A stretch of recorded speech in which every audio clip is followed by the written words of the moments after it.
যা, দিদি তো নেই, ভাবলাম একটু হেসে হাওয়া খাবো। হেসে চালাই অনেক, কোথায় গেছে তাকে জানি। কি গরম। কিরিম, একটুখানি কিরিম আছে।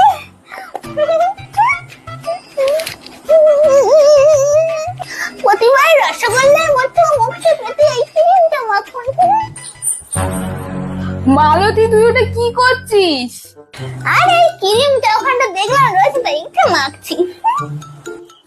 এ বাবা, তুই ওই ক্রিমটা মাখছিস? ওই ক্রিমটা ডেট পার হয়ে গেছে। আর তাছাড়া ওই ক্রিমটা আমার মেয়ে যখন মুখে মাখতো এরকম ঘা ভর্তি হয়ে গেছিল মুখে। কত ডাক্তার দেখে তারপর ঠিক করি, তুই দেখে দেখে ওই ক্রিমটাই মাখছিস। আর মেয়েটাকেও বলি হয়তো ক্রিমটা সামনে রেখে দিয়েছে। এ বাবা,